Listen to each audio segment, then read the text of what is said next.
There was something disturbingly familiar about the letter before me. The handwriting was all pretty curves. You're in a computer game, Max. The truth was a burning green crack through my brain, weapon statistics hanging in the air, glimpsed out of the corner of my eye, endless repetition of the act of shooting, time slowing down to show off my moves, the paranoid feel of someone controlling my every step.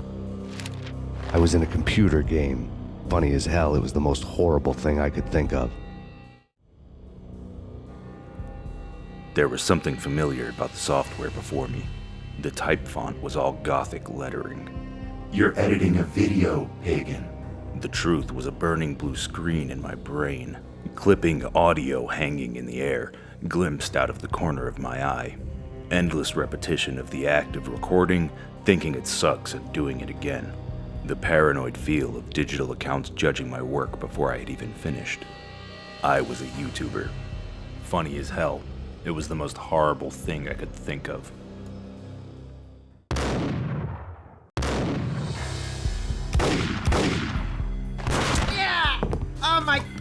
Oh God, you shot me! Ah! Techno-pagan is the term. There are more of us than you think. The list of themes and inspirations that are brought up when people talk about Max Payne is seemingly endless. Neo-noir, Hong Kong action, Norse mythology, and the false but often thrown around, inspired by the Matrix. Well, that last one's kind of half true, I guess. I can't really argue for the others, they're pretty much spot on. The first two terms are well established in their meaning when it comes to describing the genre's thematics, while the latter inspiration stands as, what feels like in modern times, overused hack. I mean, besides the fact that we're literally living in a simulation, it's reductive to equate Max Payne as nothing more than a result of the film that popularized black leather coats and slow-motion shootouts. But way back in 2001, these themes and ideas were tied together so expertly by a small team at Remedy Entertainment and the face behind Max Payne himself, Sam Lake. I pronounced it wrong. Sami Antero Harvey. It's not fair to reduce a game like Max Payne to just a couple of labels. In my objectively correct opinion, it's much more than the sum of a few Steam tags that it's had slapped on it. But to properly appreciate the game and world of Max Payne, it helps to have an understanding of what they mean, their relevance and influence at the time, and how Remedy went from a digital tech demo company to releasing one of the most impactful third-person shooters, dare I say, of all time, Max Payne. But what would any game review be without a long, drawn-out segment on the game's development? Look, I'm already sparing you from the personal anecdotes because I was offended by a Reddit comment on the Silent Hill video, so please just humor me here. I love this shit. And while my gamer brain begrudgingly hates the thought of an organized video, it also understands that there might be some necessity for a structure to a game review. So with that, we are hard launching video segments, so I can organize my thoughts better, and hopefully you can as well. But how the heck am I supposed to segue into the next part of the video? Just forget about it.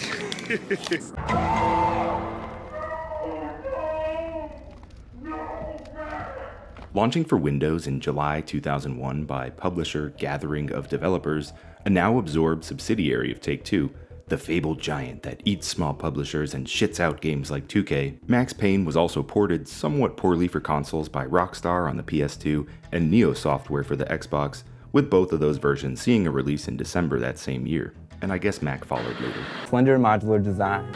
Max Payne is the story of an undercover detective turned vigilante's revenge on a crime boss for the seemingly random murder of his wife and child, a dark, drug conspiracy-fueled take on a brutal wake-up call from one man's American dream.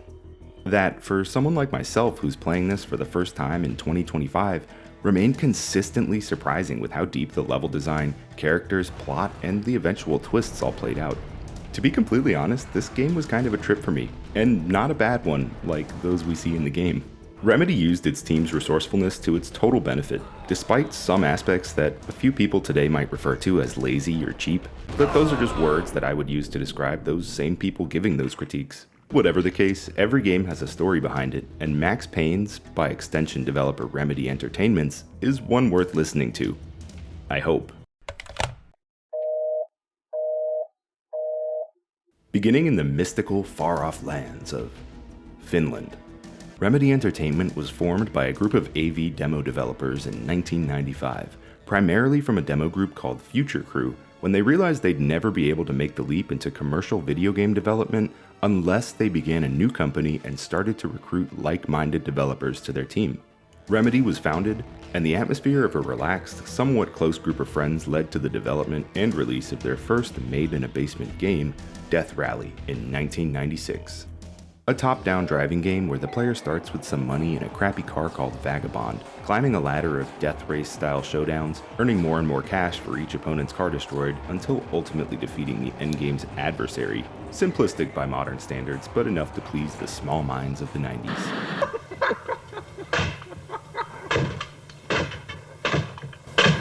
The release of Death Rally held significance for two reasons here. The first being that the team at Remedy could indeed develop and ship a working game. That, for what it's worth, reviewed fairly well at its launch and guaranteed Remedy would get the chance to continue developing demos and pitch games to their publisher at the time. 3D Realms Software, formerly known as Apogee, had a pretty solid track record of releases already. Duke Nukem and Wolfenstein are the ones you've probably heard of.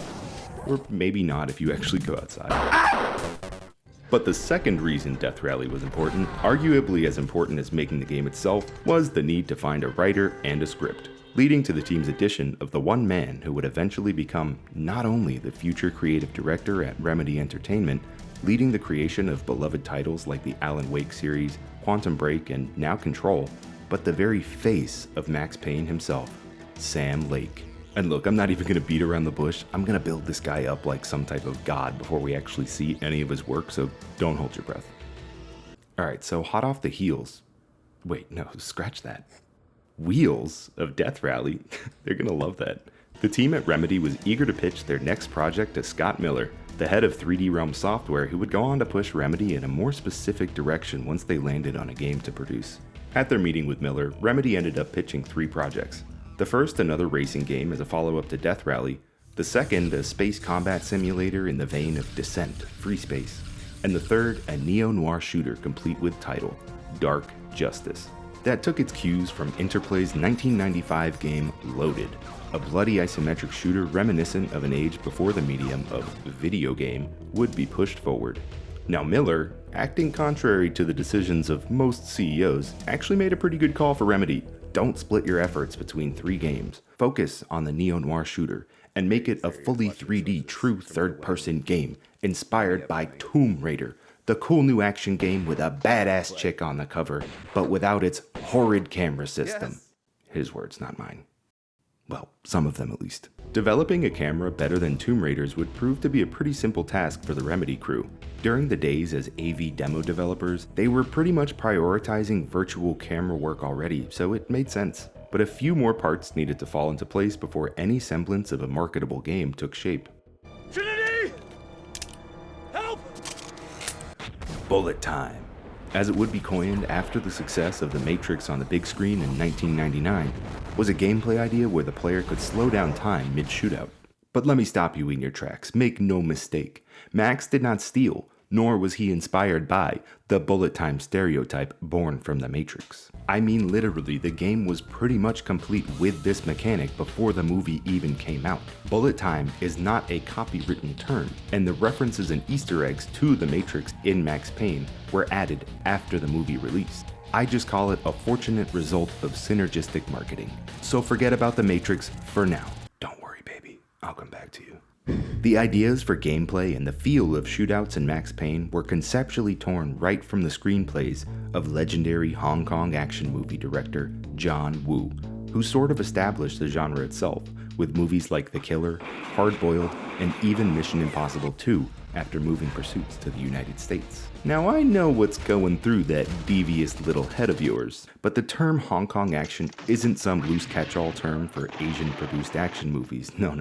It describes a special, frenetic type of explosive kung fu shootout action characteristic of the John Woo films, complete with epic camera cuts, chaotic sets with everyday objects and Expensive paper. exploding and flying everywhere, and of course, the hard-boiled heroes slamming onto the floor after emptying your Kimbo clips. From the footage I'm showing here, you can see that the vibe is already very Max Payne. It seemed only right for Remedy to capture this feeling in Max Payne. The Matrix may have popularized the term bullet time, but they didn't have a copyright. The opportunity for cinematic, weighty, slow-motion gunfights felt primed for Remedy to get the jump on as the industry first. Before any other game decided to beat them to it and set the slow-mo shooty-divey trend, something which, in the following years, we'd begin to see tacked onto games piling up in the slop buckets of Walmart, a cesspool so deep, I won't even allow my own fortuitous mind to take the plunge. So, we take a neo-noir story and mix it with Hong Kong action. What else could be missing? A better name, I guess. As the image of what Max Payne would come to be started to form, it was still evident that Dark Justice wouldn't cut it as a title. Personally, I don't think it's too bad of a title, but it's one that with 25 years of hindsight doesn't stand out too much from the crowd. 3D Realms' entire MO with games they'd published that went on to be successful were punchy titles. Dark Justice could have been a spin-off Batman game. Max Payne is a name I could find in a crowd. I mean, figuratively, I don't leave my house. And no matter how I research the way Max Payne came to be chosen as the game's title, I just can't spin it in a less comedic way than the last-minute clusterfuck it seems to be. Okay, quiet on set. Set the scene. Scott Miller, mulling over potential names for the game and its protagonist alongside the minds at Remedy, were hitting their heads against the wall trying to find something that could beat Dark Justice. Unconfident muttering gave way to silence. Silence gave way to frustration. But like a light piercing through darkness, Miller lifted his head. Max. And it was decreed. Jaws fell to the floor of the boardroom. Interns began throwing themselves from the roof. A new pope was chosen. Max was all he said. I mean, it just tickles me so much that this big shot game mogul on a hot streak could only muster up the first name you'd find on a list of potential names for an adopted dog or that undiagnosed ADHD kid from your kindergarten class. Remedy, in its infinite wisdom, or lack of creative naming conventions, tacked on heat to the title, spending tens of thousands of dollars for their legal teams to go forth and conquer by securing the global trademark on the name Max Heat, which was then tossed in the trash last minute in favor of Payne. Like, what a pain it's been trying to find a good name for this game. What did you... That's brilliant! And by 1997, it was set. Max Payne would be greenlit. The money began to flow from Scott Miller and 3D Realms, and the initial team of designers were shipped overseas to New York to scout and take reference photos for environments and textures, undoubtedly in a big red shipping crate so they could get the full experience of what it was like to be an imported drug coming into the big city. Too bad they all suffocated in there. I thought the game looked pretty cool. But they were actually escorted by ex-NYPD officers acting as bodyguards for their stays in the seedier parts of Manhattan. If anyone got the Max Payne experience, it was them. Back in Finland though, project lead over Max Payne, Petri Harvileto, tapped into his old pal Sam Lake to write the story and dialogue, which would be masterfully performed by the gruff, monotone, and perfect for the role, James McCaffrey as Max. May he rest in more peace than Max ever got. At this point, again, I'm feeling like I've name-dropped Sam Lake multiple times in this huge reveal type way, and we still haven't seen any of his writing or creative prowess in action yet. It's just that, like, when you search anything related to Max Payne or Remedy as a whole, his name and face are so core to every result that pops up, but this kind of marks the start of his impact on the game's development, so just keep sitting tight. Beginning his portion of work on the project, Lake immediately brought some formative ideas to the room, and this started with his creative process for building up, and tearing down, Max as a character throughout the game. Keen on the idea of the player experiencing the transformation of an honorable man into a walking myth hellbent on revenge, Lake established Max as your classic play-no-games New York detective, who's plunged into a deeper, more psychological isolation after the murder of his wife and child. One where normal, everyday life has lost its meaning. It's disappeared, so you couldn't describe what was happening in that context. Or at least Max couldn't. All that's left are archetypes and metaphors, monsters and demons. It becomes a myth, so it felt like the right thing to bring all the Norse references into the game as a lens for Max to see his world through, fitting for the game's backdrop of an apocalypse-level snowstorm, a not-so-subtle nod to the world-ending battle between gods in Norse mythology, known as Ragnarok to my fellow Nomies. Among Lake's other strokes of genius was the suggestion to use comic strips as a narrative tool, working in tandem with, but mostly standing in place of traditional cutscenes. Entering the early phases of project development with this in mind would prove to be majorly beneficial. With pre-established comic-style narrative panels, the story could easily be modified or rearranged in days versus what amounts to weeks going on months to create new cutscenes complete with animation. Art, the American dream come true. A bomb went off, turning snow into liquid gold. A pillar of fire lifted the remains of a car straight up into the air. No!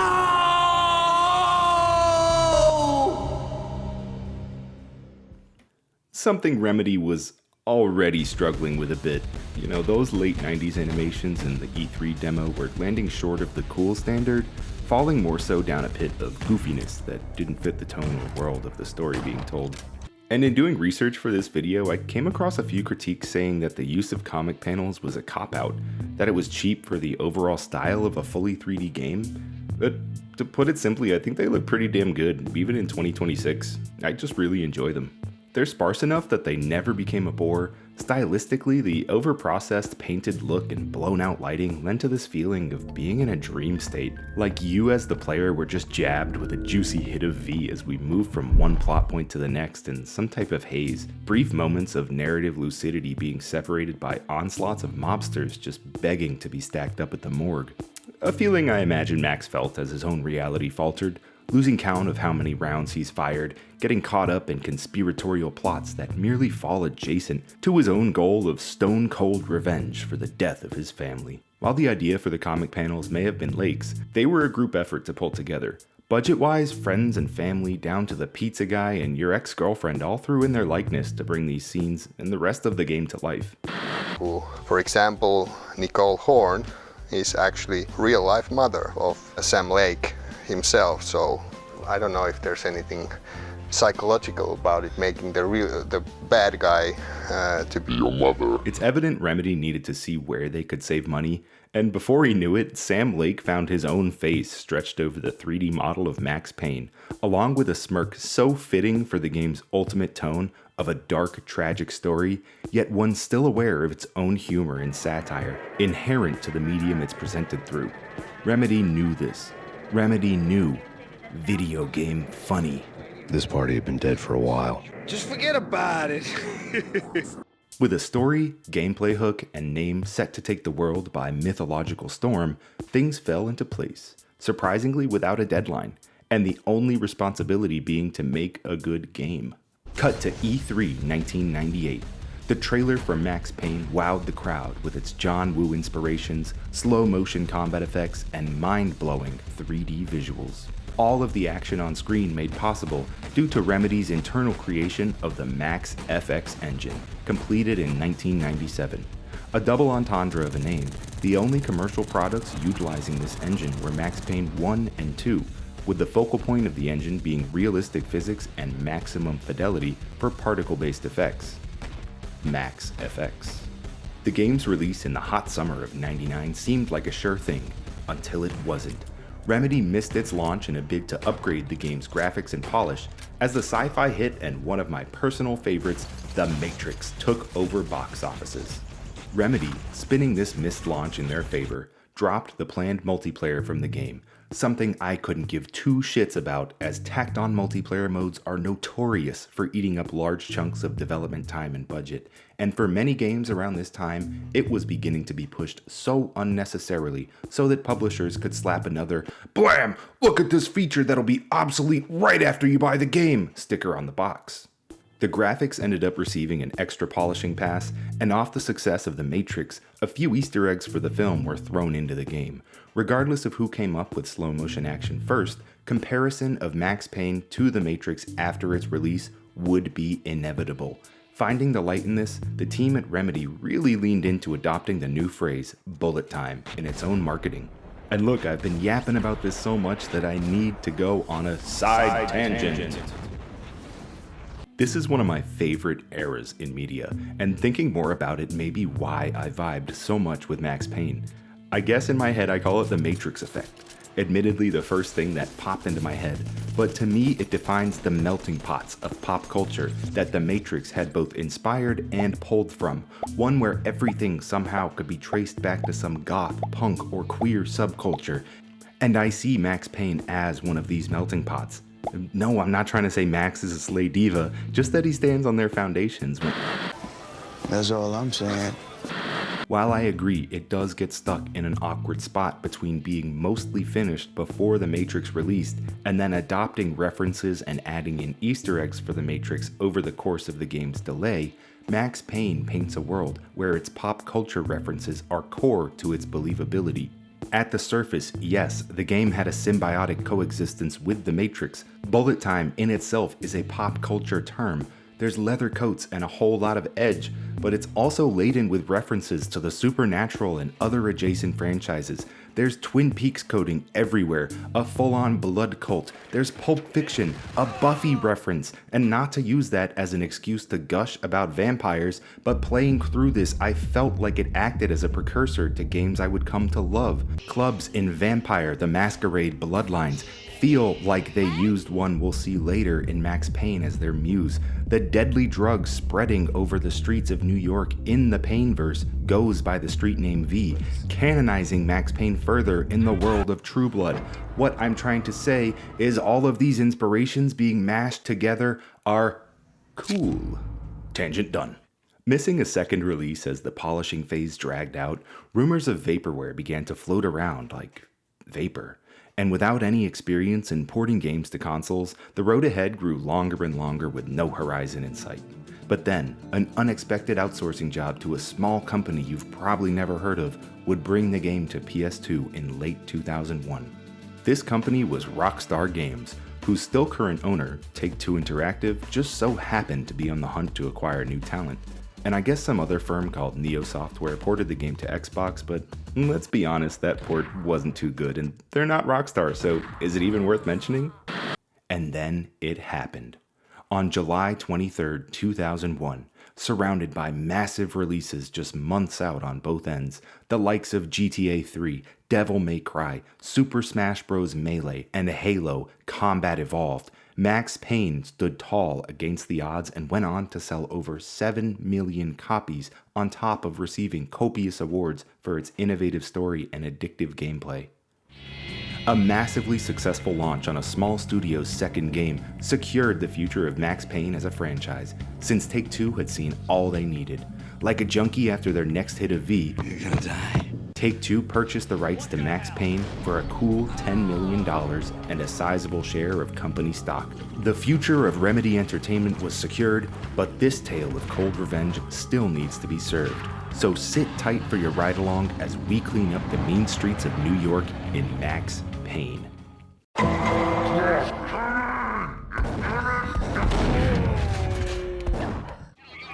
The story begins on the eve of an apocalyptic snowstorm. Frozen streets brought to life by the flashing lights and sirens of cop cars, and the distant booming of a war zone in the clouds. A satirical smile of accomplishment, with a dash of hubris, transports us back 3 years before the events leading up to this scene, to the night Max Payne became something of myth. A man who had it all, a wife, a kid, and a perfectly manicured lawn, what some might refer to as the American dream, had everything stripped away the night he lost his family. The story throws us into this moment. A short opening establishing our time and place leads us right into the night where Max's facade came crumbling down. Getting home after a normal shift, overturned furniture and cries for help upend Max's peace. Someone's broken in. Picking up the phone to call for help, an old hag curtly shuts Max down.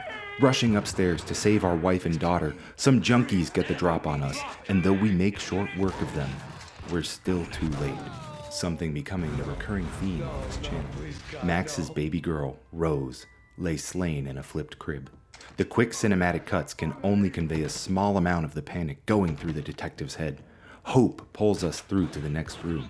Hope that our wife, Michelle, wasn't found.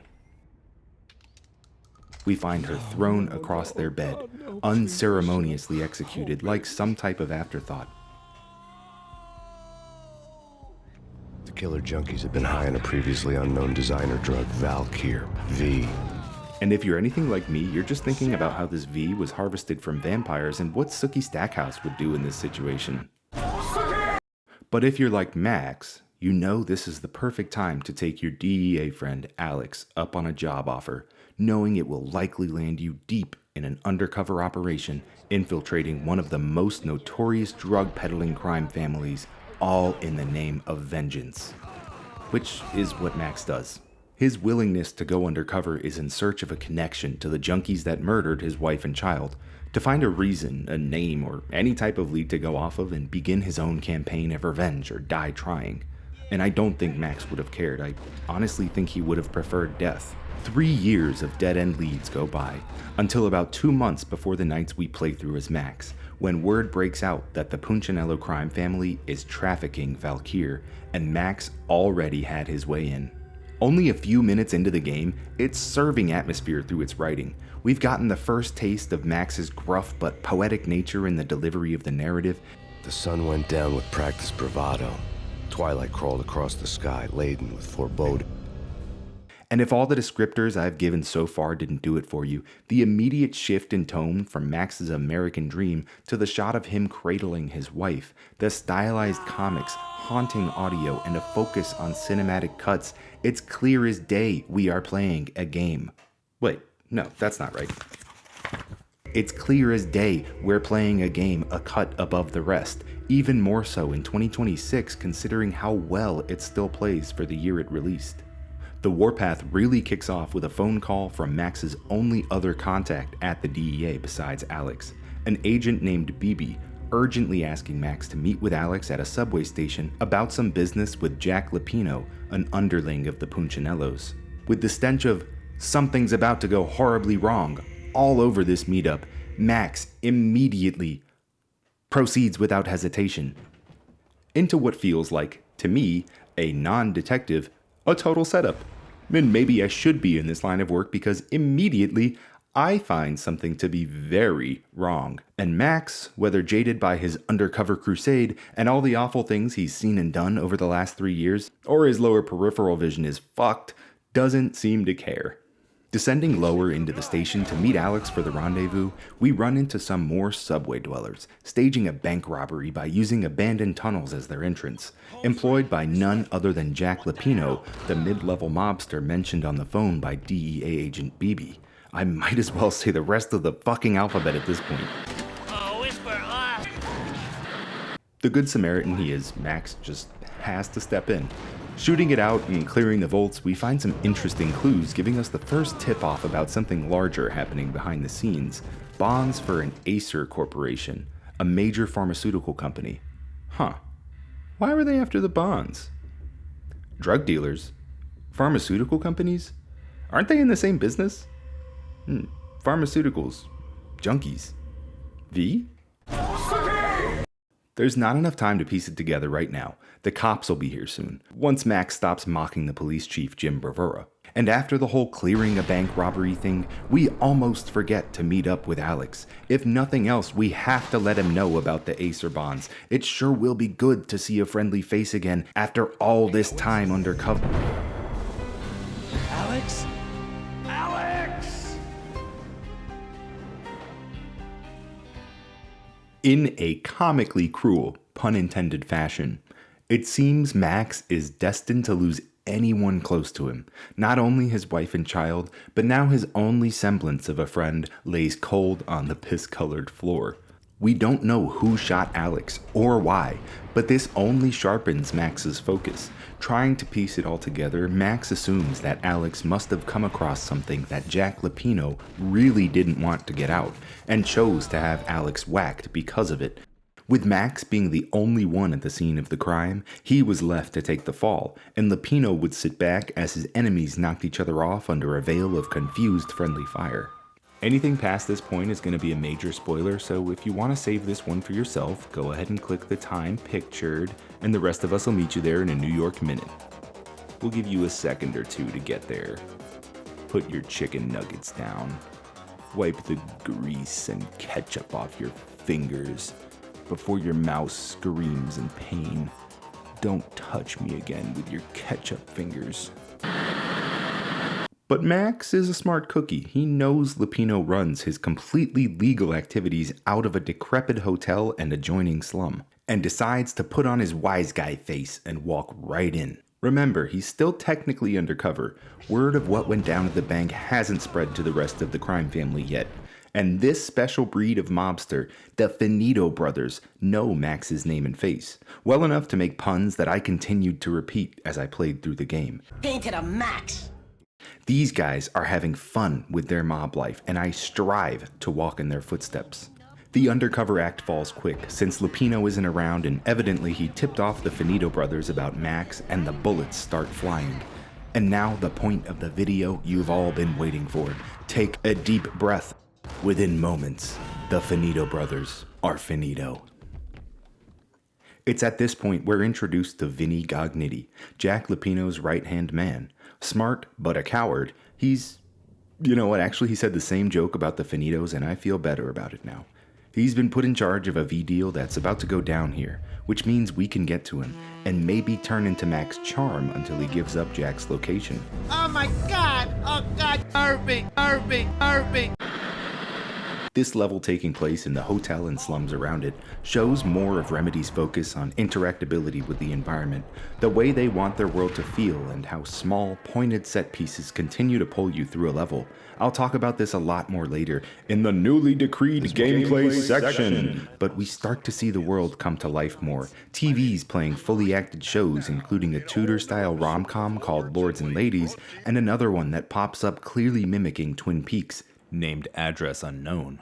Only it's not me talking to the pink flamingo, but someone who looks the part down to the finest detail, except that he's evil. There's something specific that happens at one point in the game, which for me shifted the tone in a much darker direction.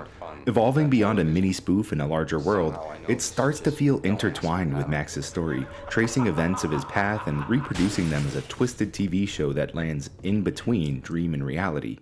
At one part, right, an episode has this growing scream that comes to drown out all the other audio. I have no idea what that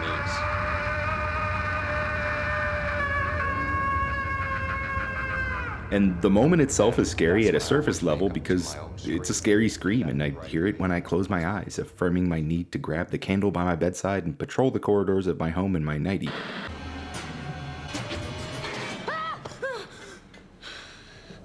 But past that, it triggered some subconscious fear, a shift in understanding that this is what Max's mind feels or sounds like.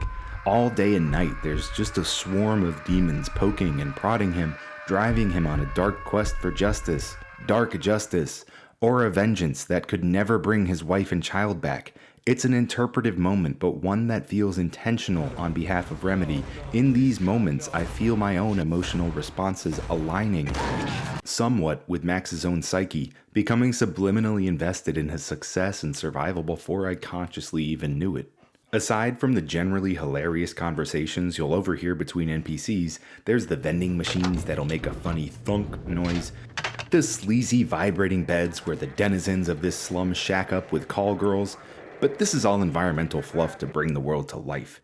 These elements go deeper when they begin to affect the story, provide more details, or even harm us. One of my favorite moments giving a great example of this in the level, bursting through Thug on Vacation Rico Muerte's door, a rigged shotgun trap will fire off, blowing Max to Kingdom Come if you stop for even the slightest moment to figure out what that sound was.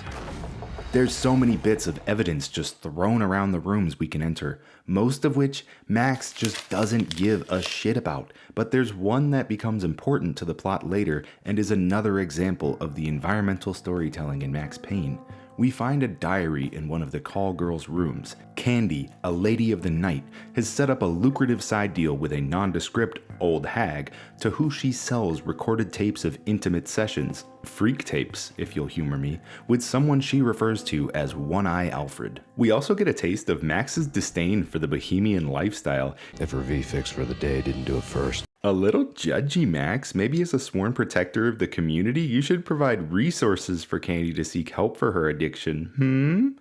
If we pop open the closet in that same room, we see a hidey hole for filming these sessions where the freak tapes are stored. It's just subtle touches like these that say, we really thought this out when putting a story hand in hand with level design. Passing through the boiler room of the lower levels, we see this poor guy, clad in a leather jacket similar to what Max is wearing, knocked cold dead next to a comic of Baseball Bat Boy. Some more not so subtle foreshadowing. Creeping through the basement turned gambling bar, we break up the drug deal mentioned earlier in the Finito brothers' office and run into Rico Muerte, whose reputation is built only in name and a favor owed to the Punchinellos. And, oh, hey Candy, how you doing tonight? Oh, you got a headache? Sorry. We leave the room a mess before checking out. Max, now back on the streets to reach Gognitti, is witness to a bomb detonating at his destination, Jack Lupino's seedy strip of brothels, liquor stores, and gambling dens. Far from the action, Max recognizes none other than well-known Russian crime boss Vladimir Lem, speeding off privy to the opening act of mob family warfare. The explosions are both a help and a hindrance. Max can slip in and take advantage of all the confusion, but on a tight time frame since the place is almost buzzing with cops. Something Max is tipped off to over a mysterious phone call from an Alfred Woden. Wait, no. You don't think... Where do we know that name from? He couldn't be. He tells us to get out of there and that he'll be in touch again. And look buddy, I'm flattered, but I don't like playing phone tag. Tell me, do you have feelings for me or not? We're on the first floor of this shack and Vinny Gognitti's at the top, desperate and afraid. He orders his goons to stand firm as Russian explosions continue to rock the building, collapsing floors and blocking staircases, meaning we have to find some alternate ways up. Max, despite being really good at diving, doesn't have the best jumping skills. Ascending the tower, snippets of the world outside sneak in through news reports. A V-related gang war between the Punchinellos and a back-against-the-wall Russian mob is escalating fast. Max is being hunted by the Punchinellos and is now formally under NYPD manhunt for teasing Jim Bravura on the phone. No, the official reason is for his connection to the killing of our DEA pal Alex. How many more people can we get to try and kill us before the night's done? Turns out, a lot! Max, punny as ever, reaches Gognitti's hideout on the top floor and shows Vinny he's not playing around, leading to what could be the single greatest line delivery in the history of the English language. Yeah! Oh my god! Oh god, you shot me! Ah! You're dead, Payne! Max isn't masquerading as some super cop, like Gognitti thinks. Ordering his goons to start blasting and bailing like the rat he is, Max makes like Chow Yun Fat as he clears Gognitti's security, another nod to the Hong Kong action cinema inspirations that I'll admit I had to look up when I heard wondering if it was racist, but we're good. Small snippets of the story to come and events beyond Max's iron sights litter almost every room in this game. Once Gognitti bails, we find a letter he's written to the Don, teasing Max's next brush-up as something a bit more unhinged. Jack's gone voodoo.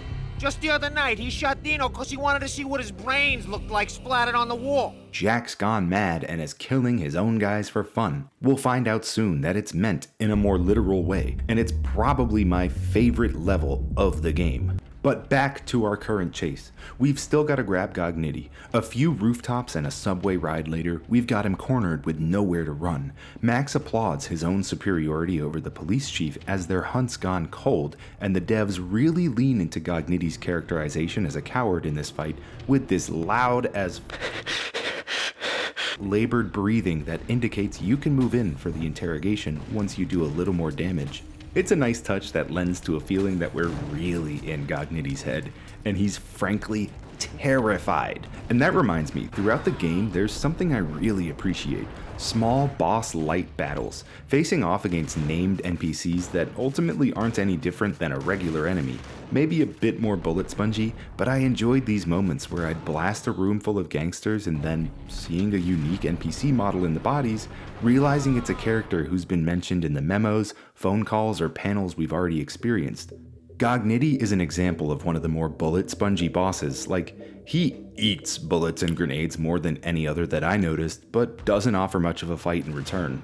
Contrary to this, Rico Muerte, a less significant side character we killed in the hotel bar, dealt out damage like it was the only way he'd get another piece of candy.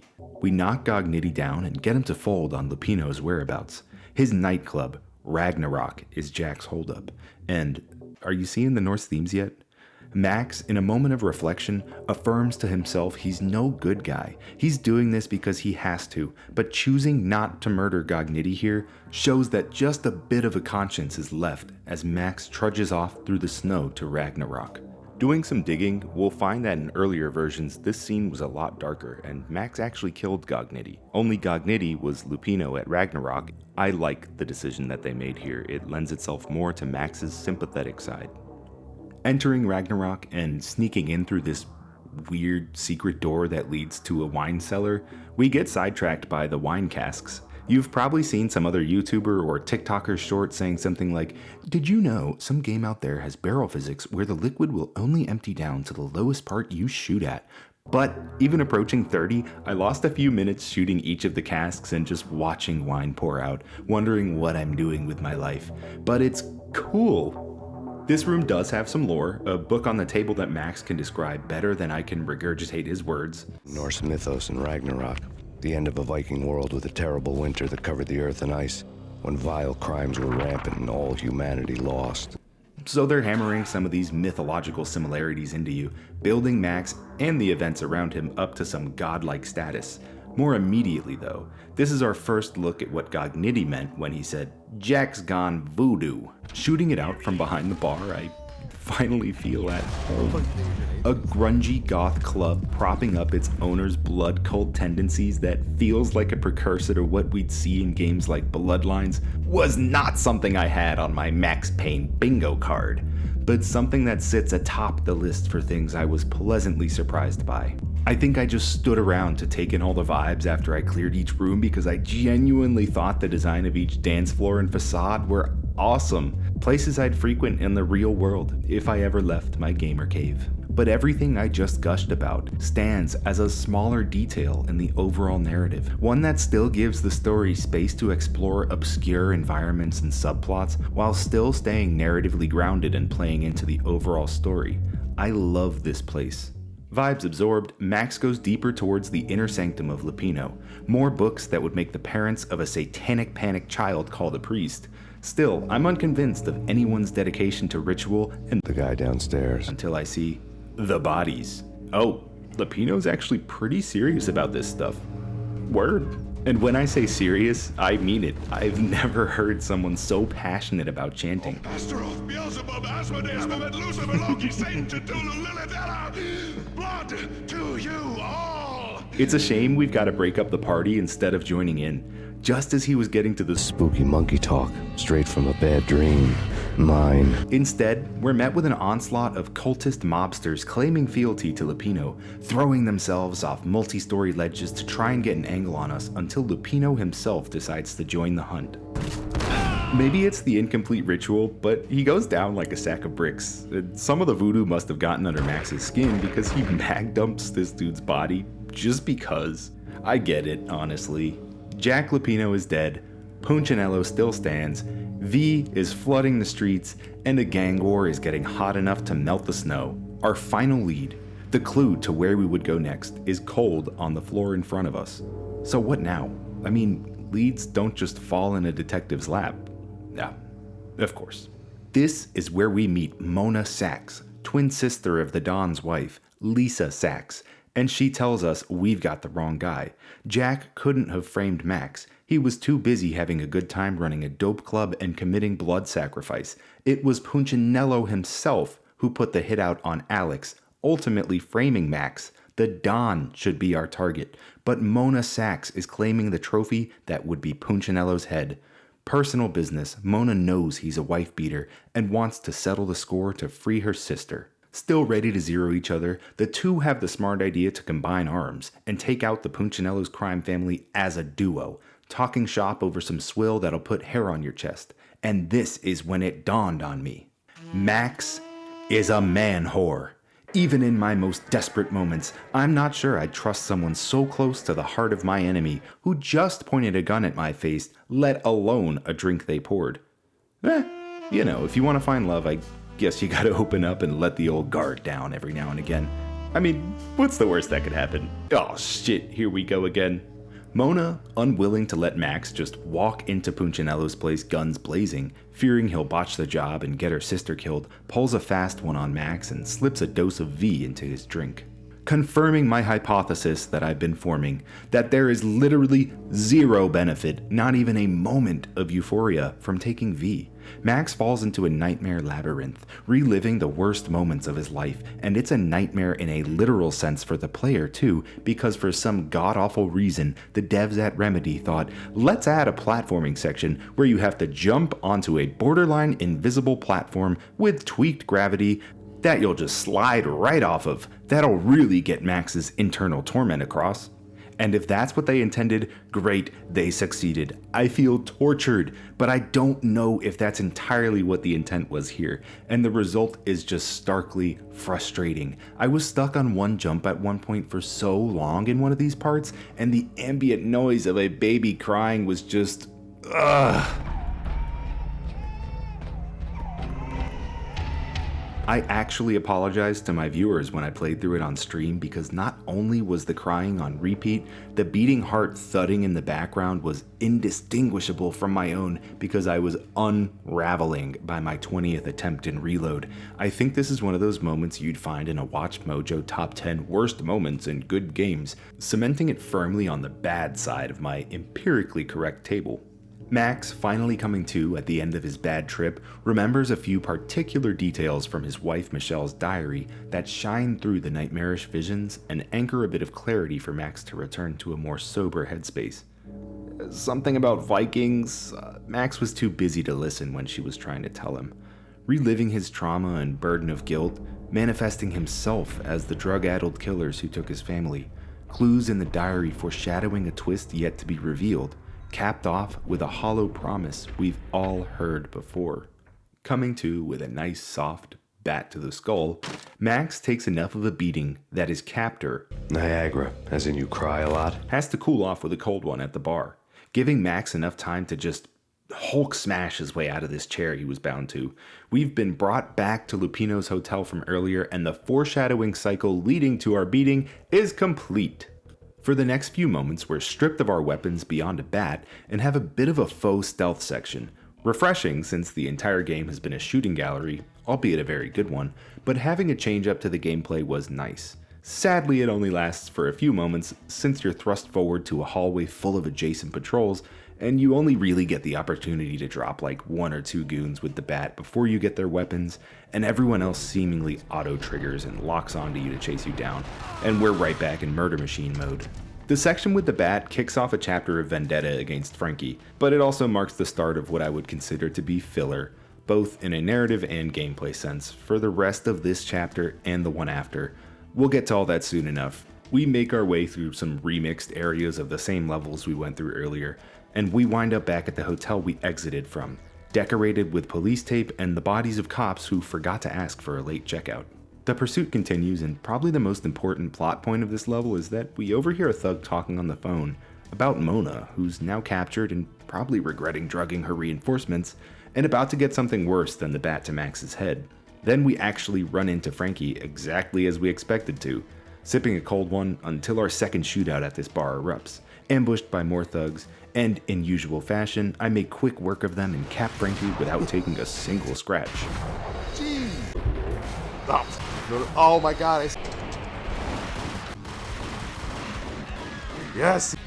Checking out for the last time, Max, I guess still has his car and keys or knows how to hotwire, is tailed by everyone's favorite Russian mobster, and in a nice twist, Vlad's pursuit was not an effort to take something that rightfully belonged to Max through a special military operation, but rather to offer a legitimate deal. Listen, Vlad, he doesn't like the Punchinellos. I mean, obviously, they're at war, but not only is Punchinello's dealing with V bad for both sides of the gang war coin, one of Vlad's weapon suppliers turns out to be a rat who just flipped sides, claiming an ARB shipment and control of a cargo ship meant for Vlad in the Don's name. Hearing about Max's armed and dangerous godlike status over the radio waves, Vlad wants to cut a deal. Max retakes the boat and the weapons stashed aboard, and he can have some of the loot and all the Russian reinforcements he needs to kick down Punchinello's doors. You in? or out. Max has been a bad judge of character a few times already, but something about this Vlad guy feels pretty concrete. I doubt he'll turn on us after we do him a favor, and there's no way he'd return in a sequel. Just forget about it. But this is also more of the filler I mentioned earlier. Plot-wise, I get it. It does make sense that Max gets a bit of a boost from an enemy of my enemy is my friend, but before he makes the final assault on the proverbial castle, this next level could have been mixed in with some other narrative points and objectives. And at the risk of sounding like an arrogant game critic, maybe a better way to give the previous level with Frankie, as well as the upcoming segment with the cargo ship, some more significance, would have been to tie them both together. Max could have been taken to the recently claimed and heavily defended cargo ship by Frankie the Bat, tortured on board only to break out, clear the ship, take down Vlad's rat, unknown to Max unless stumbling across some memo from the rat to Punchinello about flipping sides, and once he's sitting on a throne of military-grade hardware, Vlad arrives with a second army of goons, pleased that his work is already complete, willing to aid Max for the proactive favor he'd just done in reclaiming the ship and removing the rat. Now that cuts out about an hour and a half of narrative and gameplay fat, cuts the reuse segment, and keeps it fresh with Max's capturing by Frankie actually having meaning in its plot and setting. Sam Blake, give me a call because my current job is not working out for me. Narrow your mouth. I did get a little bit ahead of myself there and kind of walked through the next level anyway, but Max needs those guns, so it's off to the cargo ship. We weave through the stacked containers. There's a gimmick with the crane towers and moving them back and forth to get you closer to the ship, along with some expansions of side plots told through the environment if you're keen enough to keep an eye out for them. Notably, a remnant of Rico Muerte's Favor Ode, an assassination plot on the city's mayor that'll reward you with a sniper rifle if you happen to come across it.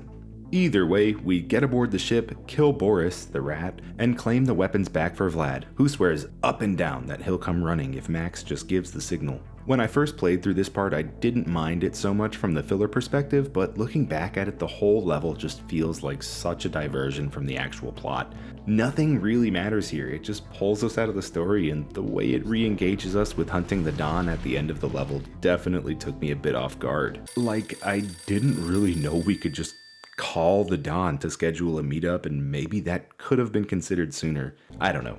Anyway, Max sets up a meeting with the Don via phone call at his restaurant with an idea that he'll be able to pull a fast one, which even Max knows is a long shot. I mean, did he really think they'd sit at a table, talk pleasantries, and Lady and the Tramp the last noodle of spaghetti until they make up? No, I wouldn't have expected that.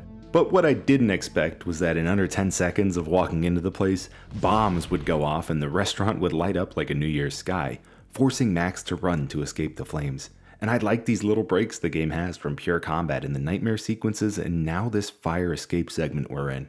They're loosely used as narrative cues to segue between the game's three parts, and I kind of equate this level as the penultimate transition towards Act 3 as Max's final descent into hell or madness, whatever you want to call it, to confront not only the perceived devil himself, Don Punchinello, but also his own demons and feelings of responsibility for the death of his wife and daughter, a la Guilt Manifest. Also, all the titles of the chapters in the game bring me joy. I should have known I'd have to escape the Don's place, as the chapter's title here is aptly called Put Out My Flames with Gasoline. That's great. Making a swift escape through the poopy pipes, Vlad already has the engine warmed up for us on the other side. I knew he'd be solid. Since Plan A, showing up at the Don's restaurant, didn't pan out, Vlad serves up Plan B, a house call to the Don's residence to deliver the pain, baby! Shacked up with the Don are the Trio, a distinctly scary bunch of mobsters who'd be standing between Max and his mark. First, we'd have to find our way inside. Someone left the back door unlocked, and we're inclined to think it's Mona, judging from the trail of bodies left behind. And while you know I greatly enjoy the narrative panels, Max's poetic growls perceiving the unfolding chaos around him, they do get a little self-indulgent with the dialogue as we start to near the third act. Earlier, the goon on the phone mentioned witch in reference to Mona's sister, Lisa, who is again married to the wife-beating Don. What I thought at the time to be a word thrown around in some common misogyny, it turns out she actually is a bit of a witch, at least by Hot Topic standards, evidenced by the tarot cards we find laying around in the kitchen. Back to that overindulgence, they really want to hammer home some of the symbolism and mystical aspects. If it wasn't enough to make the Norse references, Lake went the extra mile with this one. It got easy after that. The devil was the master of the house, and death was me, coming for him. I just thought our neo-noir detective thriller already had its goth occultism twist with Jack Lapino at Ragnarok, but let's be real, who am I to turn my baby goth poser nose up at some tarot cards, huh? I mean, it's practically the starter set that they have in store. I found it adorable how the trio are referenced here and there throughout the game as some terrifying presence that the Don sends to keep his goons in check. I mean, on my first playthrough, I ran through this mansion and killed all of them without actually noticing it was them, so that was kind of funny. I'm not sure why I expected that after how the game handled its other quote-unquote bosses, but there's a satisfaction from the way it's structured, I guess. Still being able to dive in, clear a room with bullet time, and put a few extra shots into one of the enemies you didn't even know was a boss, and then getting Max's verbal confirmation that you just crossed off one more target from your list. They're narratively pretty irrelevant, but it just gives a bit of fun impact to the rampage you go on. And it's a good thing these moments exist to keep things a bit more grounded because they're about to take a turn. Coming into this room, we find a body thrown across a bed in similar fashion to Michelle, definitely bringing up some memories for Max, but we're not sure if it's Mona or her sister, Lisa. Only time will tell. Max has got to move. Tearing down the last of Punchinello's entourage, good ol' Alfred gives us another call to let us know some helicopters are landing on the grounds, that we should probably move swiftly since it's about to get hot. Even though this Militech-grade entity is closing in on us, we still need to reach the Don, and when we do, it's an interaction that I imagine wasn't too satisfying for Max because the Don is kind of a bitch. He sells out immediately and starts spilling the beans about some higher power, having to answer to some well-networked and powerful mystery woman. An old hag, perhaps. And just as we're about to squeeze the real juice out of him, some suits bust in and steal Max's vengeance right out from under his nose, gunning down the Don as we're left to try and escape, met with an amount of guns that even Max has the sense to admit he would not survive being shot by. A woman in the back is overheard passing off an entirely villainous tagline. I get to kill two birds with one stone. The credits roll and we'll find out the rest in Max Payne 2. Psych! That's the wrong number! The old hag jabs us with a lethal dose of V. Be a good boy now. Yes, mistress. Poofs away into thin air and Max is, well, he's feeling it. Back in his personal hellscape, drowning in his wife's pleads for mercy, Valkyr is taking full control as Max's reality collapses, like entirely, and we're treated to one of the greatest fourth wall gags of all time. One that's equally as funny as it is existentially dreadful. Max, through his newfound powers given to him by V, becomes aware that his life, this whole story, is just a big strip of comic panels arranged in square boxes on a page. I was in a graphic novel. His pain for our entertainment, the most horrible thing that Max, or any of us for that matter, could think of. Until the next realization, I was in a computer game. Ranting about weapon stats and bullet time, being controlled by some outward force, the look on Max's face as he just accepts that this is how it ends, I guess, as a video game, just makes me laugh. It's honestly all anyone could do at the unveiling that their life is one big lie, controlled by an iceberg of cascading systems all directed to maintain your illusion of reality or whatever semblance of happiness you thought you might have. What are we talking about? Fighting or surviving, I guess, through the hit of Valkyr. Max needs to find his way out of the final labyrinth of the game, unfortunately complete with another platforming section, an increase in challenge from the first. I am going to be taking some... Fuck. This is going to be a nightmare, literally. Through perseverance and the sinking feeling in my stomach that viewers were dropping with each heartbeat, we reach the end of this blood trail of memories, Max encountering and defeating his own nightmare self, which we can surmise as the last stage of him accepting what happened to his family, and literally destroying his own guilt, manifested in his own American dream glory. And then, Max remembers. Valkyr, Vikings, Valhalla. There had to be a connection. Michelle's diary was the key. The bullet holes were rubies on her chest, blood glowing on her ivory skin. She was so beautiful. The killer was smiling. The flesh of fallen angels. The memory of his wife's beauty and her own death brings Max back to consciousness, and she was so beautiful. It definitely knocked myself to tears. But waking up in a sorry state, soaked in his own puke with the last thing he remembers before lights out being the old hag telling her suits, "Take me to Cold Steel." Max had his final heading, and unexpecting of his survival after suffering from the V pumped into his veins, the old hag would be none the wiser to Max showing up. V pulsing through his veins, Max reaches his flow state, totally aware that he's crazed off a fading high, but that in reality a single slip on the ice would end it all. The industrial plant is a burning heart in the middle of a frozen wasteland. Crawling with tactical goons and military trucks coming and going, something big is underway. But again, we've got an advantage. The old hag thinks we're dead, and Max knows this is his window to catch her by surprise. The winter storm reaching its mythical levels matches the bump in difficulty going forward. We're not going for the regular street thugs anymore. These guys have landmines, bulletproof vests, tactical gear, assault rifles, and grenades. We got nukes, we got knives, sharps, and enough reinforcements to make it an onslaught through the end of the game. I died well more than I'm willing to admit because my jumpy flippy dodges just didn't make ends meet like they did. Playing a little smarter and just focusing on Max's self-preservation over style got me through it. A trail of breadcrumbs leads us through the industrial plant and to a larger conspiracy behind the rise in Valkyria's Project Valhalla, first mentioned by Michelle in her diary, and now a call-out that Max intercepts on her drop radio. An order for the Tactigoons to initiate Operation Deadeyes. The walkie-talkie military lingo could mean only one thing. They were getting ready to destroy the evidence and vanish into the night. I was so close. Also, I just thought of this, but Deadeyes, I wonder if that's a reference to One-Eye Alfred. We hear mentions of scientists, underground test facilities. It all points us to a specific elevator buried deep in the industrial plant as a rough image of what Project Valhalla is begins to form. And here's where the game really takes its biggest shift away from the noir tone. Going down the elevator brings us to a stereotypical secret laboratory. Evil Project logo is front and center, and some of the suits from earlier are clearinghouse, from personnel to data, and initiating this cartoon self-destruct by clicking a big red button on the keyboard. And this is where everything clicks. The logo. It's been everywhere the whole time.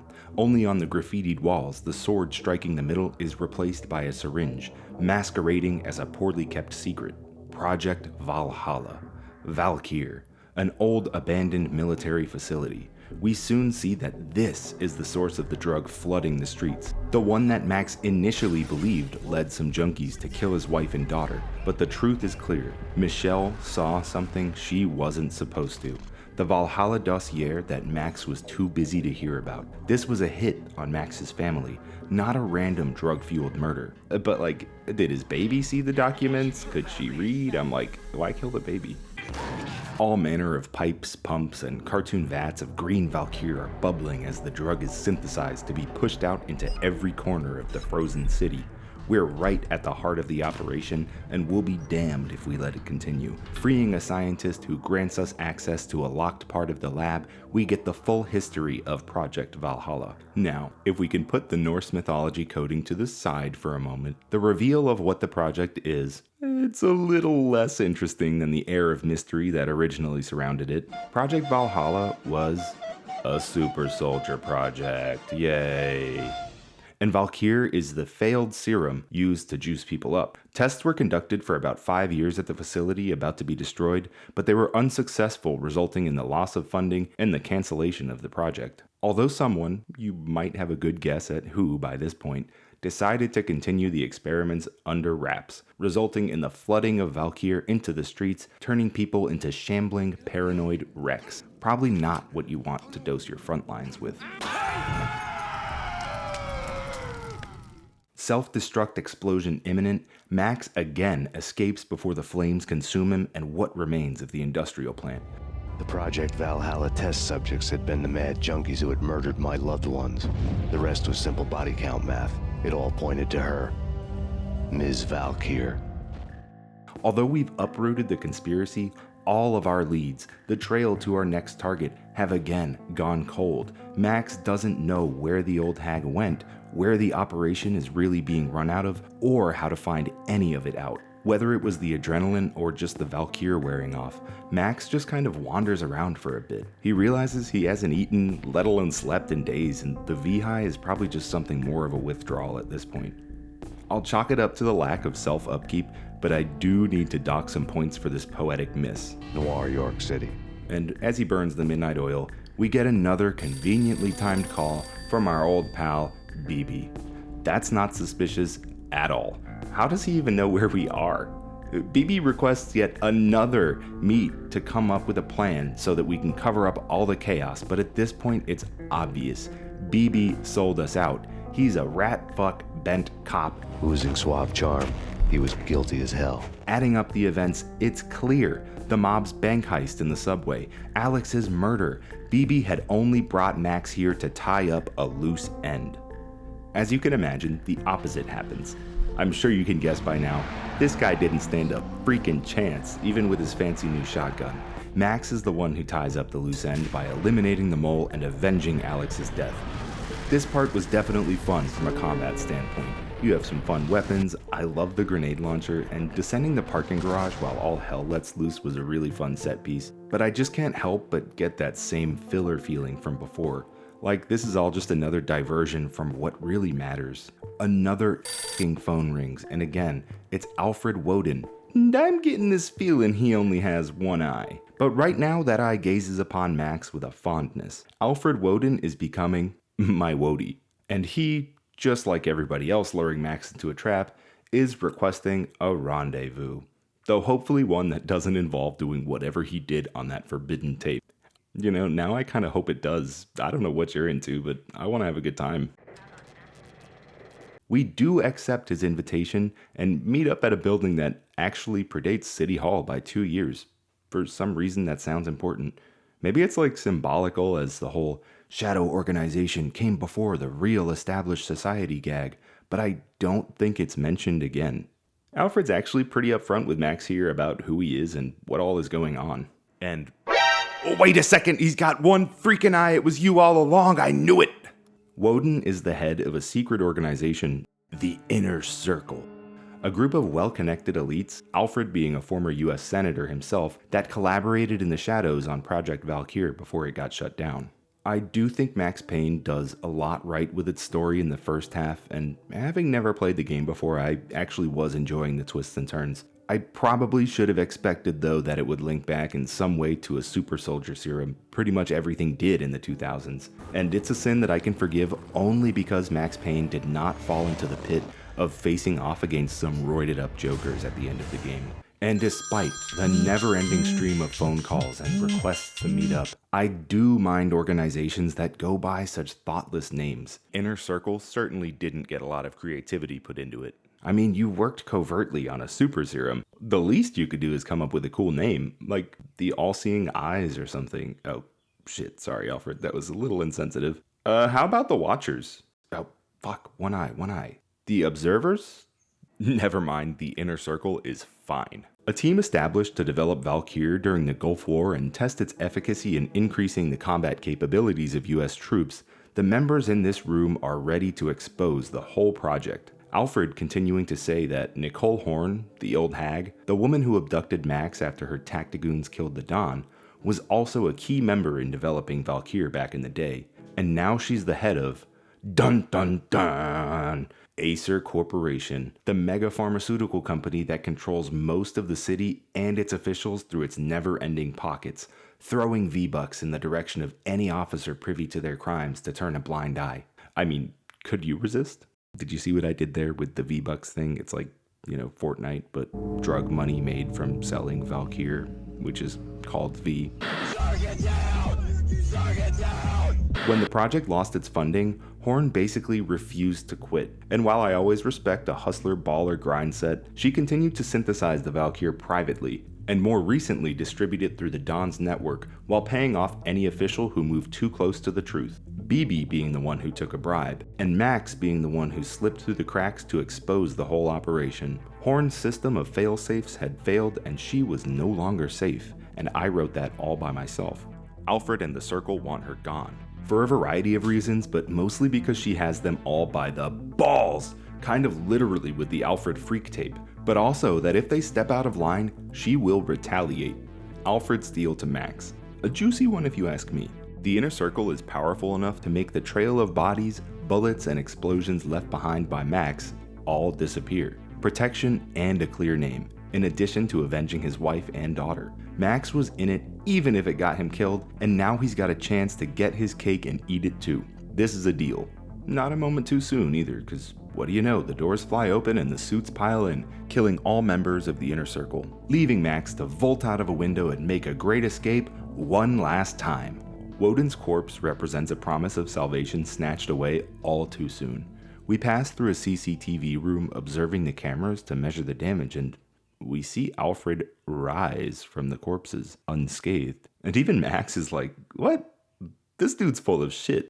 Dodging the entourage to escape the building that predates City Hall by 2 years, Max comes across not just any old freak tape, but the freak tape of all freak tapes. Kinky sex. With an extortion note. Blackmail on all members of the inner circle, but particularly the fabled Woden candy tape, which Max is smart to grab in case Alfred reneges on his offer. We also find blueprints to Acer Tower, which would come in handy planning the assault on the corporate fortress. And as we try to get out of this place, we wind through a few more archives. They're like testaments to the inner circle's more insidious past beyond Project Valhalla. And Max still just really doesn't care about their implications since he's locked in on the one thing he knows he needs to do. I had a bullet with Nicole Horn's name on it. I had 10,000 bullets with the hag's name on them. Taking time to build up that seething rage, Max drives around for a bit listening to the 8 Mile soundtrack so he can re-enter flow state before confronting an army of tactigoons on their own turf. Acer Plaza, what now represents a fabled fortress protecting an evil ruler at the top, was waiting. Max parks up, saunters in, and we get climbing to put an end to this nightmare, each step a little closer to heaven. The Valhalla labs that we fought through earlier gave us a taste of sci-fi noir, but Acer Plaza is not the grimy streets and slums we've spent most of our time in. It's a sci-fi fortress with sci-fi security, sci-fi soldiers, and marble floors. I did find it funny that the security desk with the 2 metal detectors, the first line of defense for any establishment, is unmanned, allowing for the one scenario you don't want to happen. So Max just walks in, the alarms start going crazy, and the tactigoons start to pour in. In a direct homage to the lobby shootout in The Matrix, this level is pretty much an onslaught of fighting up floors as you move higher and higher up the tower. Max is an ant fighting giants, and just as things are getting a little too bullet-ridden for comfort, Mona Sachs reappears, jumping out of the elevator as it opens up, giving cover fire and some room to breathe as the two reconfirm they're on the same team. And flirting whatever this look on Max's face is trying to convey is interrupted by Mona taking a fatal shot, slumping down into the elevator, with the doors shutting as Max is left to fend off another wave of security. We call the elevator back and no body. Alright, so I need to talk about Mona Sachs for a moment, and I can't really think of a better spot to do it than now. I have a lot of mixed feelings on her as a character. Her importance to the plot definitely can't be undermined, but for her actual level of involvement in Max's revenge arc, I'm not entirely sure where I'm standing on her as an inclusion in the game. I don't want to say that she's a forced character, but I do think she serves more of an archetypal role. She's Max's folly. The Max Payne wiki describes her as a deuteragonist, and that's when I close the page. The way I'm looking at this, Max's entire story is about the fallout of the love he had for his wife and daughter, and the grief that follows. Grief is a complex thing. A reminder, it's been 3 years since the events where Michelle and Rose died, and we see glimpses of Max coming out of his shell. It's not moving on, but it's experiencing desire after a loss. With that desire comes guilt and a complex confusion between mourning what's lost and allowing oneself to feel happy again, guilt-free. Max is still kind of blaming himself for their deaths, and to me, Mona represents temptation and guilt. It's pretty clear Max wanted a piece at first sight, but Mona had her own goal. It's not entirely explained up front, but we can at least go off the fact that Mona wanted to save her sister from being a potential casualty in Max's rampage, thus drugging him. And she failed. The Don probably killed her sister once Mona broke free of his capture at the mansion. It's only during this elevator conversation that we get a bit more of what she's really about. Mona is an assassin on Nicole Horn's payroll, originally hired to kill the Dawn and erase evidence of Horn and Acer's involvement in Valkyr spreading throughout New York. But here, she refuses to kill Max because he's a good guy. I wonder if something else is going on. So she's not all bad, she has our back, but also works against us. There's a lot she's telling us, and a lot she isn't. Sequels aside, these themes are explored a lot more in Max Payne 2, but it was still something that stuck out to me as not having a satisfying resolution by the time the credits rolled. Just keep in mind for now that she represents a lot of things that, to me, aren't explored in the first game.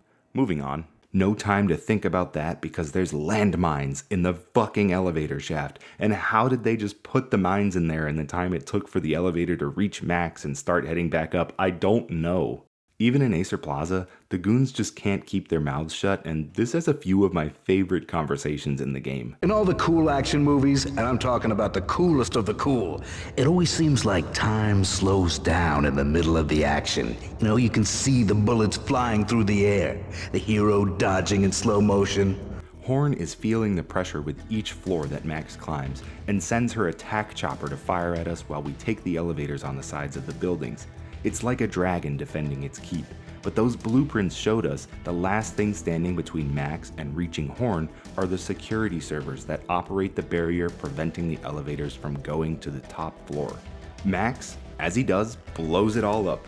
And like, do they know how much RAM they're gonna need to fix that? Imagine it's 2026 and it's the fucking AI bubble RAM prices that put Big Pharma out of business. That's the reality I wish we lived in. But moments later, our ticket to the top arrives. Horn is now taking a direct role in her own defense, beginning to accost us over the PA as she frantically locks doors and sends her chopper at us again. But Max, with the power of mythology and kinky sex on his side, fights through to Horn's clearly evil CEO-coded office, only stopping to see how far a fall he can survive after shimmying the edge of the building, and we reach our target. Nicole Horn and the last of the Tactigoons, backed into her office in some last attempt at a fatal shootout. We drop her guards and even tag Horn a few times herself, but she flees up to her roof through a hidden staircase, boarding a helicopter to make a last-minute escape in a storm that somehow continues to grow in strength. A wide shot of the communications tower on top of the building, warping to the winds, tells us that we need to break the cables securing this tower, and that in doing so, we watch as Horn lifts off in her chopper, only to be smashed back down into a crumbling helipad down to the depths below, to die amongst the chaos of a deeply ill city, one that she created in a ball of flaming metal.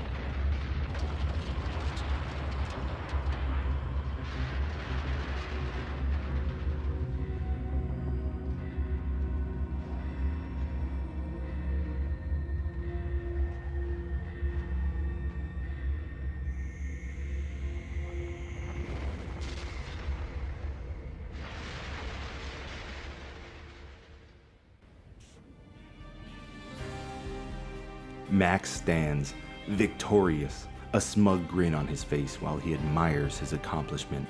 Horn is dead. Acer Corporation will be exposed. Valkyr will fall out of production. The mob families that remain are scattered like roaches, and an army of gangsters and crooked cops are stacking up at the morgue. Max achieved his goal, revenge for his family and for Alex, but it wouldn't bring anyone back. Max could rest now, though. Nothing else mattered. They were all dead. The final gunshot was an exclamation mark to everything that had led to this point. I released my finger from the trigger. The storm of mythological proportions seemed to die off with Nicole Horn, and a team of muted cops move in to finally book a docile Max after their wild goose chase. A crowd's gathered below to see the legend in the flesh. The vigilante increasingly loved by the people as his warpath cleared the streets of all the undesirables. One face stood out from the crowd. It was Woden, smiling, and Max knew when the time came, Woden would keep his word, and if not, well, Max still had something up his sleeve. And that is it. That's the game. Max Payne. Max Payne. Max Payne. Max Payne. Max Payne. Max Payne. Payne.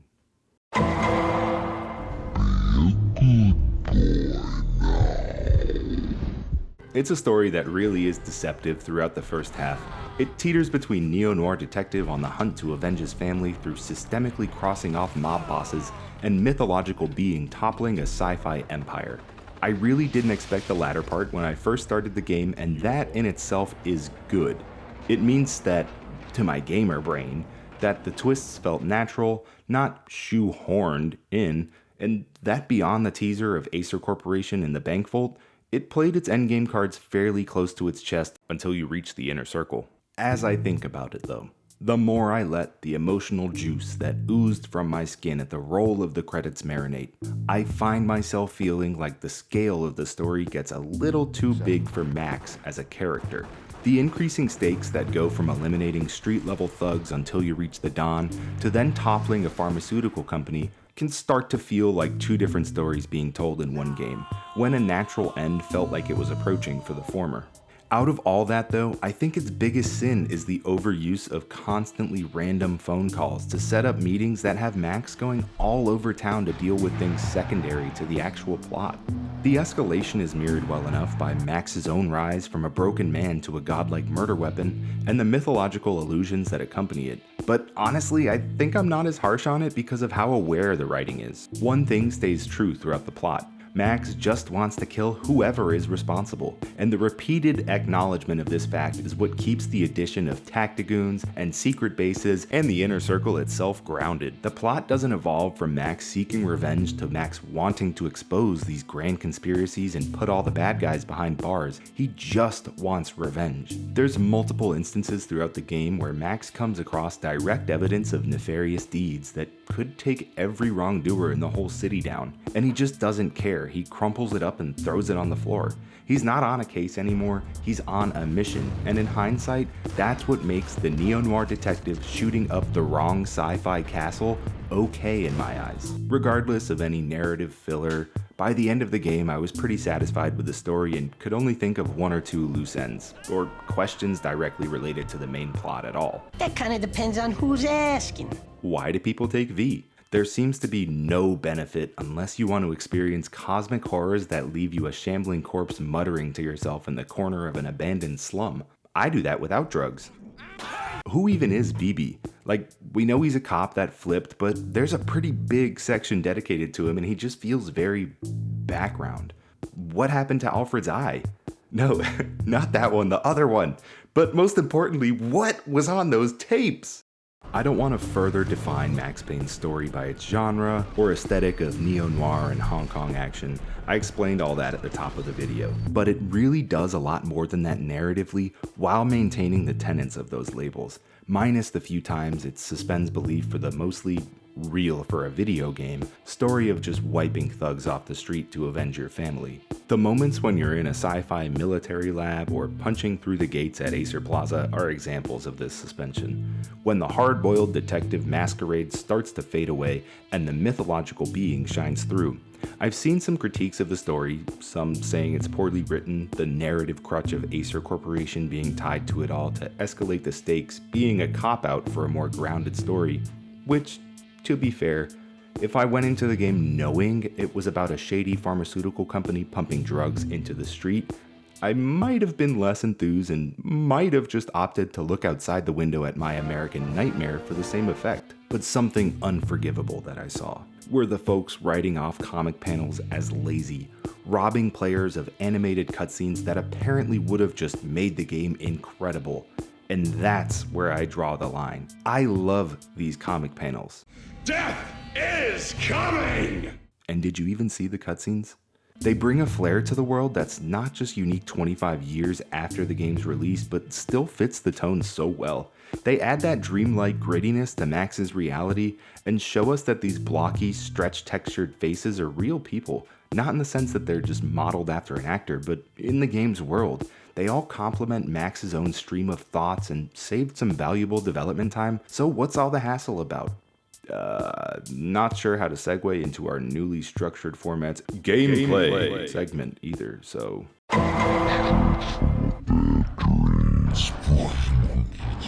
Max Payne is a third-person shooter, but you knew that already, hopefully. And inherent to a game about shooting are the guns. and it's got a pretty decent arsenal for a guy only wearing pants and a leather jacket. There's 16 weapons in total if you count the dual wielding, including the melee weapons, which are entirely useless besides the 1-minute section when you're required to use them, and 2 throwables, the grenades and molotovs, also useless unless used against you, since Max's arm, contrary to his weapon handling skills, throws these like a wet noodle slinging a dab of sauce across the table. I guess the American dream never included throwing a football with your dad as a kid. The arsenal you acquire over the levels ebbs and flows across the power scale. Things begin fairly even as mostly pistols and shotguns versus pistols and shotguns, then some thugs will upgrade their weapons against you, and you'll tip those scales back when you unlock something new. This was most notable for me when the Tactigoons upgraded to the commando rifle, and I was still fumbling around with archaic double-barrel shotguns that barely cut through their armor. Speaking of shotguns, I found that most of the weapons in the game did do what they were expected to, with an equal amount of power to how I'd expect them to function. Besides the shotguns, both the pump action and the double barrel were just too inconsistent for me to say I enjoyed using them all the time. Often I was feeling like I had just placed a blast that should have left nothing behind but a fine red mist, only for that still assembled mist to one-shot me unfazed by the apparent pop gun I was firing. This changed once I realized a bit of a cheese for the double barrel that made it unstoppable, and I'll get to that soon. Most everything else on the roster works well enough that I didn't feel I had a favorite standout weapon otherwise until later on in the game. The pistols are pistols. I liked the punch that came with the Desert Eagle. The sniper rifle is a one-shot kill for most things and includes a cool bullet cam for any downscoped shot, but the Commando, earned first once the Russian arms are claimed for Vlad, is the top dog.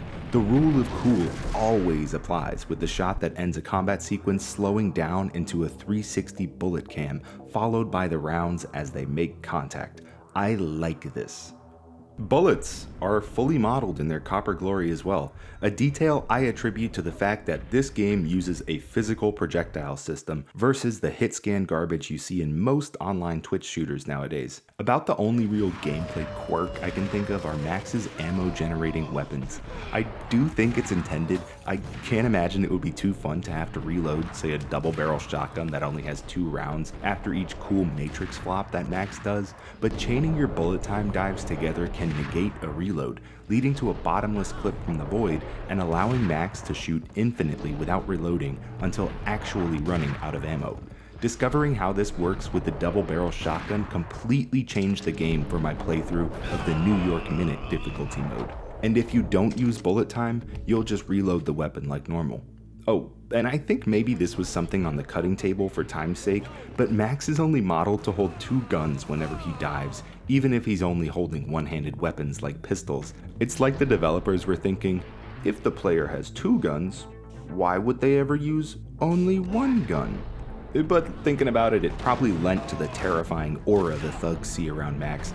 This guy's pretending to shoot a second gun, he's insane! And then the door busts down and Max clears a room with his imagination. It's such a small thing, it really isn't noticeable. Of the elements most tied to the identity of Max Payne the game, not the character, is of course the bullet time. Again, kicking in anytime Max does a special dive, which, to be honest, is more of a life-saving flop. In any case, time slows to a crawl while you can still move the cursor at full speed. Seriously, Remedy found its gameplay hook, tweaked it until it felt great, and designed each claustrophobic level around it. It's such a fun mechanic that's simple at the surface but really never gets old even until the last level. I found myself replaying levels just to mess with the diving system and all the different weapons. I imagine on higher difficulties, managing the amount of bullet time you have left is more important. On the standard difficulty, I don't think I ever encountered a time where I ran out and got caught in the open.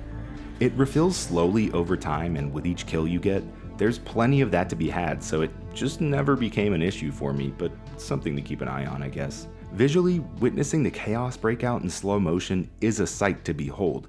You really get to appreciate the smaller details. Hong Kong action inspirations are the most noticeable here, namely all the particle effects. When you leap into a room, a fire extinguisher is exploding, a vending machine is exploding, or a stack of expensive paper is exploding as bullets tear through it all, adding to the chaotic, semi-luck-based feeling of surviving a firefight, and it serves as a great example of how a mechanic enhances setting as well. You get a lot more of the fine details when you have a bit more time to look at them while everything else plays out. I just mentioned luck-based survival, something you should probably be comfortable with if you're gonna play this game. Overall, especially in the beginning, Max Payne is mostly an easy game. You can slow down time for pinpoint shots and you're just facing off against a smaller number of thugs. Some of it's a breeze, some of it is a nightmare. Seriously, there are some hilariously absurd difficulty spikes in the game, so be sure you've mapped your quick save and quick load to your keyboard. It's like actually comical in some instances. You'll get killed the instant you walk through doors by some goon standing in the corner, and then it'll happen 10 more times in super fast succession as you try to pinpoint a shot into his head. The goon almost always moving their weapon slightly faster than your own reaction can keep up. There's some frustrating sections, a few parts where something is scripted to go boom, like a perfect grenade around the corner you're about to turn, or this fucking food part at the Don's place. But I experienced something strange. A phenomena most unusual. Not once did I get annoyed at the game. Even when I had 10 deaths in 5 seconds, most of them were met with a shrug and a, yeah, I probably did that wrong, or yeah, that was my fault. Besides this part. Oh my god! Combining this fairness, and I don't mean fair in that enemies can't one-shot you, I mean fairness in that you can also one-shot them, and with bullet time the odds are slightly tipped in your favor. The hilarity of some of these rapid death moments led to me not wanting to put the game down. These instances just told me to slow down a little bit, think for a fraction of a second longer before diving into the room I'm stuck on, and I would make progress. The way you progress through the game is something special in itself, something most games have or try to include, but something I've rarely seen done to this effect. Environmental storytelling. Max Payne does something special with it. On one hand, similar to other games, you can generally piece together clues to figure out what might have happened in a situation that may not be central to the main story but adds to the atmosphere. What is this? This could be the guy tied to the same chair Max would find himself in getting worked over by the bat, or something that's merely additive, like the Twin Peaks spoof playing on TVs you occasionally find throughout the levels. But on the other end of that spectrum, Max Payne uses environmental storytelling to pull you through its levels. And what I mean by that is something is always going on. I started this section by saying Max Payne is a third-person shooter, and there was an intent to saying that so plainly. This game is a shooting gallery with a story, and that can get boring if it follows a mold, but the flair that Remedy infused into each of its levels on such a small scale creates a hook in your brain, one that says, just one more room. This is because, apart from the core gameplay loop of shooting things until they're dead, the environment is so alive that the game world feels real, like you want to keep existing in it. You know, apart from all the drugs and slums and people trying to kill you. But what I'm trying to say is shooting isn't the only thing you'll witness. There's so many different examples of this, ranging from the overheard dialogues, one-off traps like the shotgun behind the Love Shack door, to changing geometry of levels to avert player expectations. There's one moment that I legitimately smiled at. Red, blue, or green? It's always red or blue in the movies. So, green? No, not the green. Climbing the hotel shaken by multiple explosions, you reach a locked door. The player expectation learned from typical design in games is, guess I'll have to find another way around. And that expectation is quickly subverted seconds later when the wall comically cracks around the door and falls in one perfect piece. There's the subversion of expectation which keeps you engaged, but also so much simple logic to a visual gag that just doesn't come to mind at first. Of course this wall would just crumble like that. 10 bombs just went off underneath it and one directly on it, and I doubt the city code's been out to check the infrastructure in ages. Connecting those dots in between the moments of shooting triggered the happy synapses in my brain, and it feels like almost every room had some type of environmental gimmick and varying interaction on any number of random objects. It makes some deaths fun, like this one part where I was escaping the fire at the Don's restaurant and finally got past this cart, only to turn a corner and get folded by a projectile gas can. Oh my god, did you see that? It's good stuff. To a degree, it extends into the nightmare and escape sequences as well.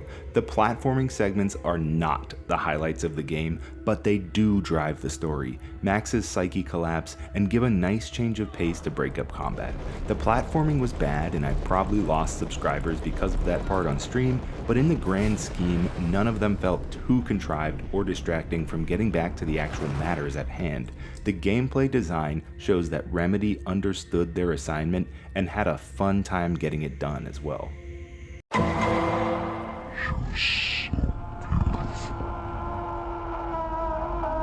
Before the multiplayer was cut and an extra year was taken to add graphical improvements, Max Payne looked a bit more like a 90s comic book. Hyperbolic caricatures of super swole mob bosses with Tommy guns and cigars by the lip. I'm glad they took some time to tone down the more extreme design elements for the environment and characters. The hyperbolized characters still remain, but more in the personality and dialogue of the NPCs and characters versus visual style. There's one thug that just keeps chuckling and saying, forget about it. Just forget about it. Just forget about it. Hey, just forget about it. And if that's not the most tongue-in-cheek way to characterize a mobster, then my name's not Max. Wait. During this visual overhaul, sights were set on a more photorealistic take, making the switch from manually crafted textures to scanned photos for both characters and environments, probably having a similar effect to Remedy opting for comic panels to tell the narrative. It saved some time when needing to rearrange things and remove some of the legwork in redesigning assets over and over. Graphically and age considered, it still may be a stretch to say that Max Payne looks good. It's stylized for sure, its aesthetic was tried and true. The design philosophy of a photorealistic, grimy, and gritty take on New York slums, drug dens, and all the other places you don't want to find yourself hold pretty true to their real-life counterparts throughout, minus the more sci-fi seasoned sections. Max Payne is a very dark game. Check off another neo-noir requirement, but not in the sense it's hard to see your targets. I find gameplay visibility to be pretty good. I mean more so in the sense that things are cold, like literally, bleak and generally some hue of blue, gray, or brown. So in the looks department, it really is a sum of its parts. The comics look great, I've said that 1,000 times. I have a soft spot for the photo-scanned character models. They come off as charming and fitting for the era and style, though there's definitely something uncanny about mag dumping a digital replica of a real person. I mean, I get it in some way, even on a purely hand-textured 3D model, we're doing the same thing, but like, I mean, this guy, he volunteered his face to get shot by millions. I just want to know if he's okay. I love to watch cartoons. Nothing wrong with a little laugh now and then. Think about the Black Mirror-ness of it all. I enjoyed the variety and look and personality of the NPCs, and the environments all fit the narrative and themes of the story. Packed with everyday mundanities, at least Max knows where he can get some cleaner to get the bloodstains out when this is all done. Apart from the comics and character models, nothing in this game stood out to me as strikingly beautiful in the visual department. It's a product of its time, and there's only so much you can do with the tech that you have, but a lot of things just look flat. And you can only move through so many levels of a slum until it gets a bit samey visually, and then it makes you replay through it. Where the game makes up for this flatness and really pops visually and audibly is again the interactivity of the environments. Separate from the Hong Kong action flares of particle effects flying all over the place, a good layer of interactability is thrown into the mix at every turn. Sure, you can shoot this vending machine and it'll explode. Or you can press a button, hear it click, and a soda will pop out. But you can't watch the freak tapes. All things that serve zero purpose and are only there to satisfy the player and bring another layer of believability to the world. On the audio side of things, the voice work is definitely a standout, followed by a subtle soundtrack and a killer main theme. Max, I think I've gushed enough about, voiced by James McCaffrey. The gruff poetry lacing each scene together is honestly perfect. When I first started doing the voice, I just thought it was a great character. Oh God, no, please, Michelle. Oh, baby. Max's writing is impactful. When he talks about his family, his wife, I have to think of the things that bring me my own fleeting happiness to avoid shedding a tear. I made like Chow Yun Fat. When he makes these real-world references, I feel like I could see this rampage in the headlines. And even in the moments where it leans too much into poetry, the cringe zone, if you will, It felt fitting despite its heavy-handedness. But ask yourself, if you saw through such a prose-focused lens, I bet you wouldn't be able to resist spouting lines such as, "Turn them into friggin' zombie demons from outer space." The thugs and mobsters all have dialogue that made you stop and listen. Jack Lapino, yeah, spooky. You progressively hear more fear in their voices as Max shifts the power balance in his favor. What the hell are you standing around here for? They're bombing us. What are you doing? You're doing nothing. What are you doing? This is war, freaking war. They'll talk about movies. Bullet time, that's what they call it. Their families. I call it Dick Justice. There's one Tactigoon going so far as to claim he's a good person and that his job as a killer for hire is only a job. I'm not a cold-blooded killer. I'm a nice guy. I love my wife. I have 2 boys I'm very proud of. You just have to make the ends meet. And if that means I have to shoot someone now and then, hey, it's just my job from 9 to 5. And that made me reload the save just to kill him again. And my precious, my sweet Vinny Gognitti. Yeah! Oh my God! Oh God, you shot me! Ah! You poured your heart, your soul into these lines, and for that, I thank you. Max Payne's main theme that you'll hear on the menu and certain times in the game feels like the perfectly crafted backtrack for a melancholy detective trapped under their caseload.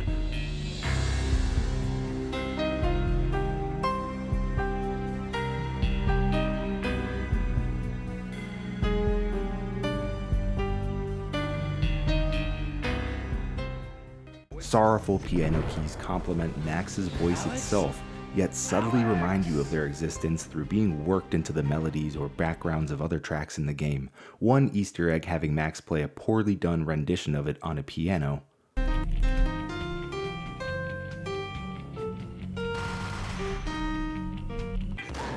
Besides the main theme, the OST, composed mainly by Finnish metal artists Kartsi Hataka and Kimo Kahasto, it covers a diverse set of tracks you'll hear, and they all fuck.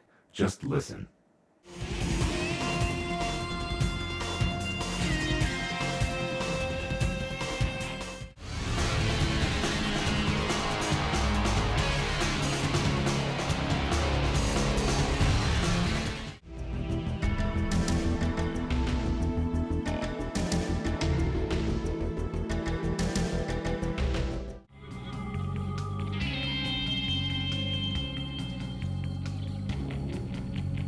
About the only thing I wish sounded better were the guns. You know, it's not like they're a big part of the game or anything, but they all have that chunky compressed soundbite feel to them. And again, that's not uncommon for the time. All the weapon sounds feel a bit over-compressed when you account for quality of the dialogue and the environment noises, but I can say from an audio readability standpoint, less emphasis is placed on the specific gun you're using, since you'll be switching so often, and more so on the type of gun. For instance, the shotguns all sound similar, a chunky blast. You'll be swapping so much in the chaos of fights that the important information about the class of your weapon you're using is still conveyed, but that's not to just give it a pass on low audio quality. The pistols sound about the same.